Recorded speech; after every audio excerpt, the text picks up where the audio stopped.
My name is Abby Mitchell. I'm 32 now, but this story begins 7 years ago, when I was still naive enough to believe in happy endings. Back then, I lived in a small apartment with my fiance, Jason Reynolds. We'd been together since college, 5 years of building what I thought was an unshakable foundation for our future. Jason was tall with dark hair and the kind of smile that made everyone like him instantly. He worked as a financial advisor at a local firm, and I was just starting my career in marketing. We weren't rich, but we were comfortable.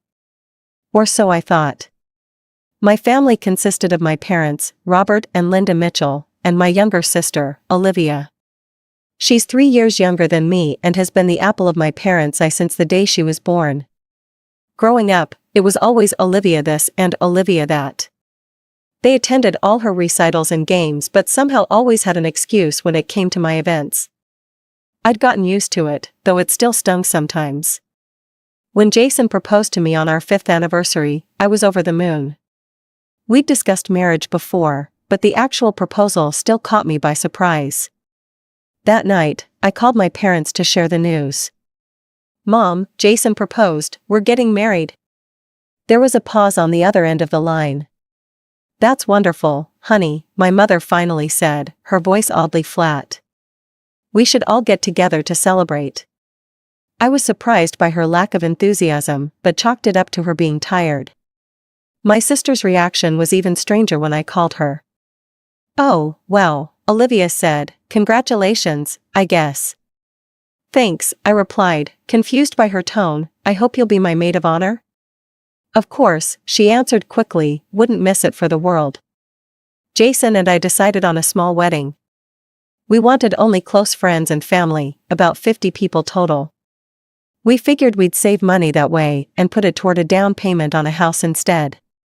But when we met with our parents to discuss the plans, we got a shock. "We'd like to pay for half of the wedding," Jason's mom said, smiling warmly.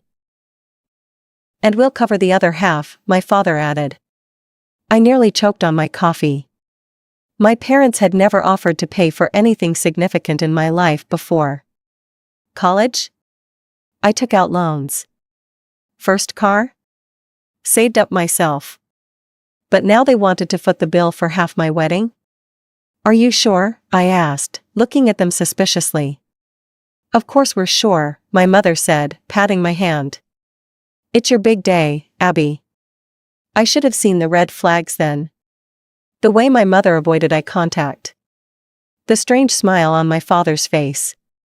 But I was so thrilled by their unexpected generosity that I chose to ignore it all. With the budget no longer a concern, I decided to splurge on my dress. I found it at a boutique downtown, a gorgeous A-line gown with delicate lace sleeves and a train that seemed to go on forever. It cost more than I'd ever spent on anything, but the moment I tried it on, I knew it was the one. I drove to my parents' house, with my dress carefully laid out in the back seat of my car. When I walked into the living room, Olivia was sprawled on the couch, scrolling through her phone. She barely looked up when I entered. "Hey, Liv," I said, "I brought my wedding dress to show you guys." She glanced up, her expression bored. "Great." I tried not to let her attitude dampen my spirits as I carefully unzipped the garment bag and pulled out the dress. My mother gasped. "Oh, Abby, it's gorgeous." I held it up against me, beaming. "Isn't it perfect?" I fell in love with it the moment I saw it. Olivia's face turned an odd shade of green. "Must be nice to have Mom and Dad paying for everything," she muttered. "They're only paying for half," I corrected her. "Jason's parents are covering the rest." "Whatever," she snapped, grabbing her phone and storming out of the room. My mother sighed. "Don't mind her, she's just jealous." "I'm used to it," I replied, carefully putting the dress back in its bag. And I was. Olivia had always envied anything I had, always tried to one-up me. When I got A's in school, she'd work herself to exhaustion to get A+S. When I started dating Jason, she suddenly needed to date the captain of the football team. Over the next few weeks, my mother threw herself into the wedding preparations with an enthusiasm that surprised me. She called me multiple times a day to discuss flower arrangements, seating charts, menu options, and a million other details I hadn't even considered. As the wedding date approached, I noticed Jason acting strangely. He'd become distant, often staring into space when I was talking to him.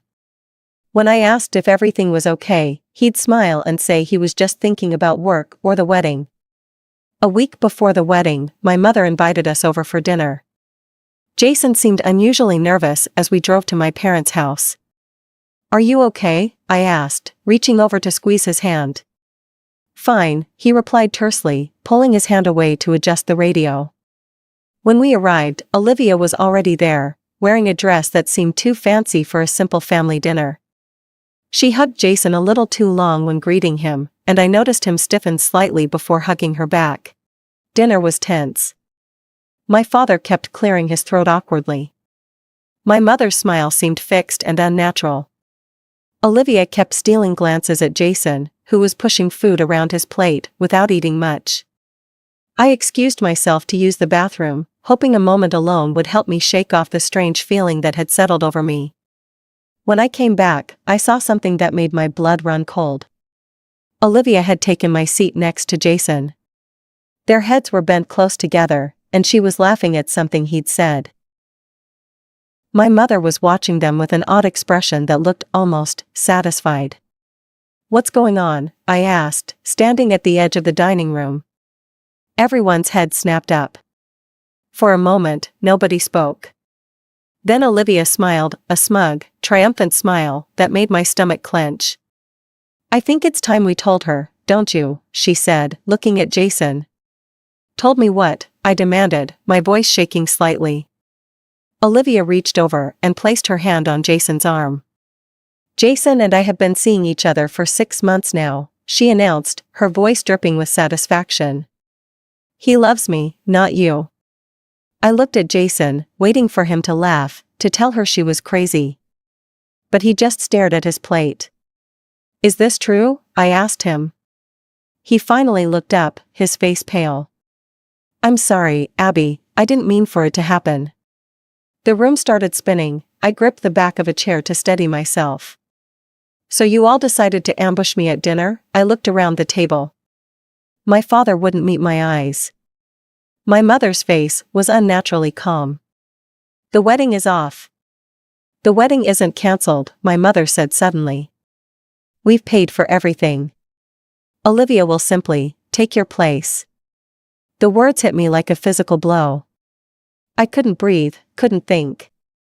"Are you insane?" I finally managed to say. "You can't just replace me at my own wedding." "It's not your wedding anymore," Olivia said, smirking, "it's mine." I turned to my father, desperate for someone to be on my side. "Dad?" He cleared his throat. "Your mother's right, Abby. Jason's parents, and we have already paid for everything. It would be a waste to cancel now." "I don't give a damn about the money," I shouted, my hands balling into fists. I wanted to lunge across the table and wipe that smug smile off Olivia's face. "This is my wedding." "I'm sorry, Abby," Jason said weakly. "Did you all know about this?" I asked, the horrible realization dawning on me. "Is that why you offered to pay for the wedding, Mom?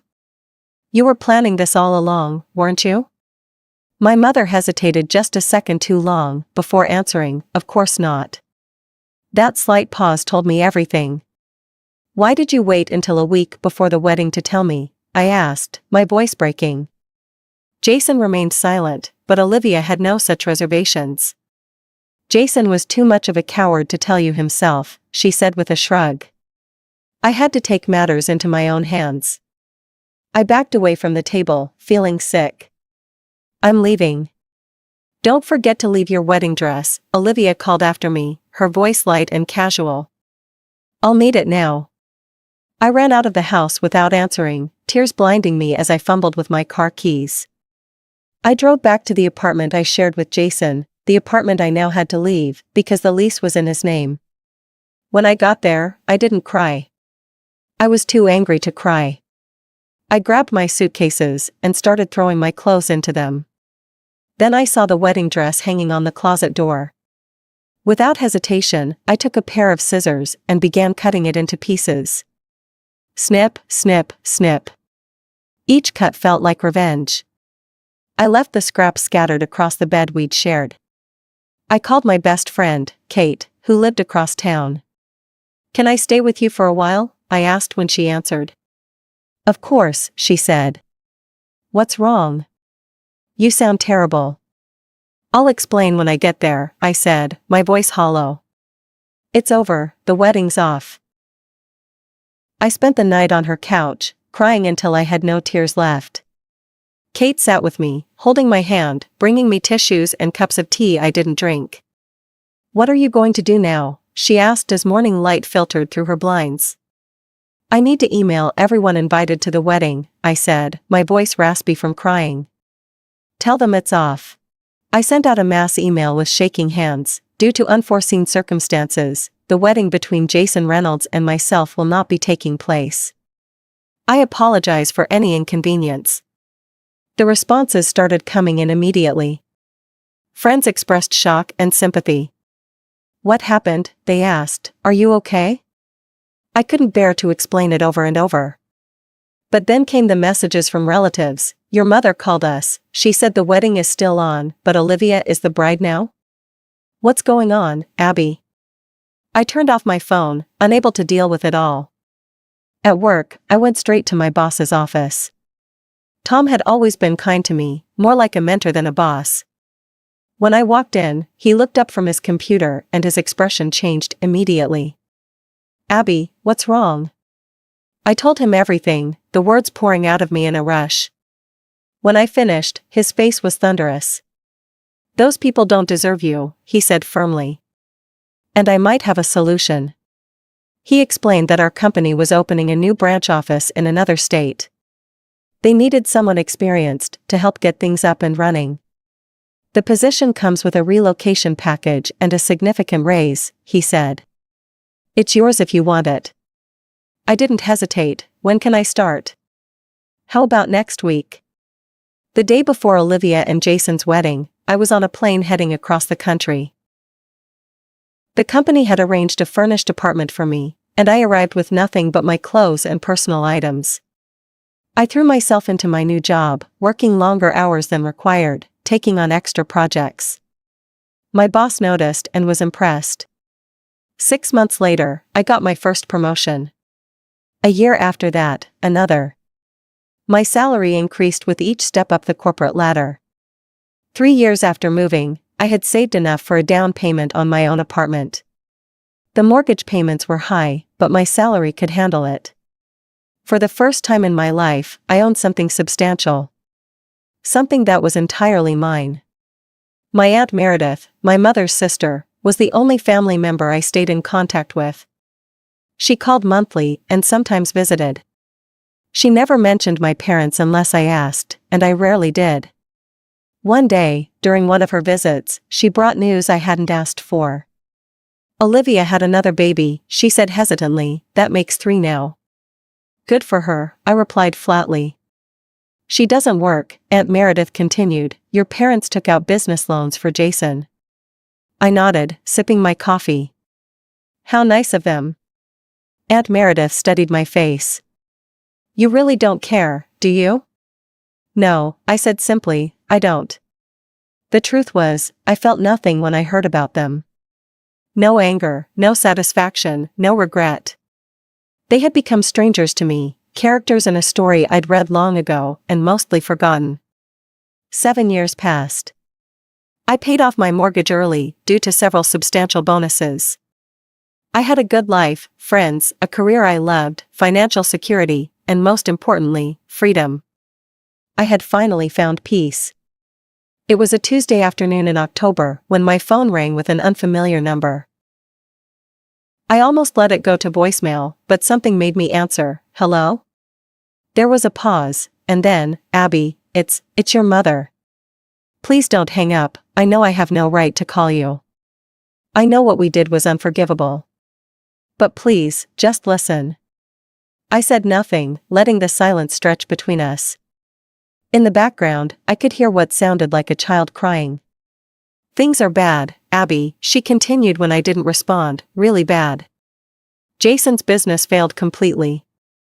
The loans your father and I took out for him, we can't pay them back. The bank is threatening foreclosure on our house. I let out a bitter laugh, and this concerns me how, exactly? Olivia and Jason lost their house 6 months ago, she went on, ignoring my question. They've been living with us since then, with all 3 children. Olivia doesn't work, you know. She never has. And now Jason can't find a job anywhere in town because his reputation is ruined after the business failed. I'm still waiting to hear why you're telling me all this, I said flatly, though I already knew what was coming. She took a deep breath. We need help, Abby, financial help. I'm working double shifts at the hospital now, and your father came out of retirement to work at the hardware store, but it's not enough. We can barely keep the lights on, and with 3 small children in the house. I was about to hang up, to tell her exactly where she could go with her problems, when suddenly an idea formed in my mind. A wicked, perfect idea. Actually, I said slowly, I might be willing to help, on one condition. Thanksgiving is coming up in 3 weeks. I'll come back to town, and you'll host a big family dinner. Invite all the relatives, Aunt Meredith, Uncle Paul, Grandma Mitchell, all the cousins. We'll have a proper family reunion. Of course, she said eagerly, we'd love that. I'll invite everyone. You don't know what this means to. I hung up before she could finish. Setting my phone down, I leaned back in my office chair and stared out the window at the skyline of my adopted city. A slow smile spread across my face. After 7 years, I was finally going to get closure. And revenge. I spent the next 3 weeks meticulously planning my trip. The hotel was just as nice as the website had promised. After checking in, I took a long bath, ordered room service, and got a good night's sleep. The next day, Thanksgiving Day, I took my time getting ready. I didn't want to arrive too early. Better to make an entrance when most of the relatives were already there. At precisely 4 p.m., I pulled up in front of my parents' house. The place looked shabby compared to my memories. The paint was peeling around the windows, the front steps sagged slightly, and the yard, once my father's pride and joy, was overgrown and neglected. I sat in the car for a moment, steeling myself for what was to come. Then I grabbed the small purse containing my surprise and walked to the door. My mother answered on the first knock. Her face lit up with a smile that didn't quite reach her eyes. Abby, you came, she moved as if to hug me, but I stepped past her into the house, avoiding the contact. I said I would, I replied coolly. The inside of the house wasn't much better than the outside. The furniture was the same as I remembered, but shabbier, worn. Toys were scattered across the living room floor, and I could hear children's voices coming from somewhere deeper in the house. My mother led me through to the kitchen, where Olivia was setting the table. She looked up as I entered, and I saw the flash of envy in her eyes as she took in my appearance, my clothes, my obvious success. She'd gained weight since I'd last seen her, and there were dark circles under her eyes. Her clothes were cheap and slightly out of style. Hello, Olivia, I said, my voice perfectly pleasant, you look tired. Before she could respond, 3 small children burst into the kitchen, followed by a harried-looking man I barely recognized as Jason. He'd aged badly, his hairline had receded, and he'd developed a paunch. When he saw me, he froze like a deer in headlights. An awkward silence fell over the kitchen. My father entered from the back door, looking older and more stooped than I remembered. When he saw me, he gave a tentative smile. Abby, you made it. I did, I said, maintaining my pleasant tone. You all seem busy. Should I come back later? No, my mother said quickly, everything's under control. The turkey's almost done, and the relatives should be arriving any minute. Why don't you go sit in the living room? I'll bring you a drink. I nodded and headed for the living room, aware of the whispered conversation that started the moment I was out of sight. I'd barely sat down when the doorbell rang, announcing the arrival of the first relatives. Over the next half hour, the house filled with family members, some I hadn't seen in years, others I'd kept in touch with through Aunt Meredith. Finally, dinner was served. Throughout the meal, my mother kept steering the conversation toward me, my job, my life in the city.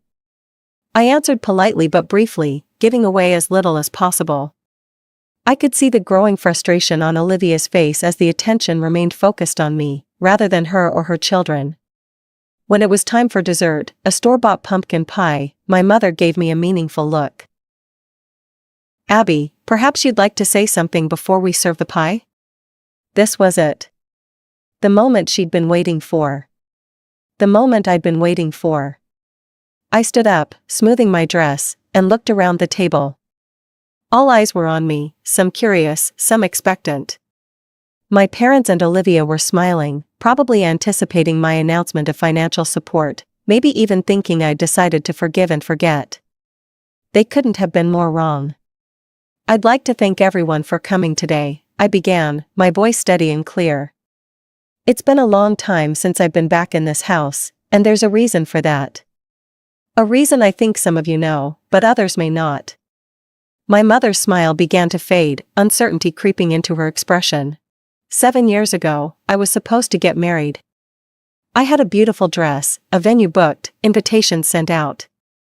My parents had generously offered to pay for half the wedding, something that surprised me at the time, given that they'd never shown much interest in supporting me before. I looked directly at my mother as I spoke, watching her face grow pale. A week before the wedding, I discovered the truth. My fiance, Jason, had been having an affair with my sister, Olivia. But that wasn't the worst part. "Abby," my mother interrupted, her voice tight with warning. "This isn't the time or place." "This is exactly the time and place," I countered smoothly. I turned back to the table of relatives, many of whom were looking increasingly uncomfortable. My parents knew about the affair. In fact, they had planned all along for Olivia to take my place at the wedding. They didn't tell me until a week before, when they ambushed me at a family dinner much like this one, informing me that the wedding would still take place, just with my sister as the bride instead of me. Gasps and murmurs rippled around the table. Aunt Meredith, who already knew the story, reached over and squeezed my hand in support. When I said I was canceling the wedding, I continued, my mother informed me that I had no right to do so, as they had paid for it. As I left that night, Olivia called after me, asking me to leave my wedding dress for her, since I wouldn't be needing it anymore. I went home, cut that dress into pieces, packed my things, and left town the next day. I haven't spoken to any of them since. The silence around the table was deafening. My father was staring at his plate. Jason looked like he wanted to sink through the floor. My mother's face was a mask of controlled panic. Until 3 weeks ago, I went on, when my mother called me out of the blue. "It seems that Jason's business venture, funded by loans from my parents, has failed spectacularly. They're about to lose their house. Olivia, Jason, and their 3 children are living here because they've already lost theirs. And now, after 7 years of silence, they've reached out to me for financial help." I reached into my purse and pulled out a small envelope. Opening it, I removed 5 crisp $100 bills and placed them on the table.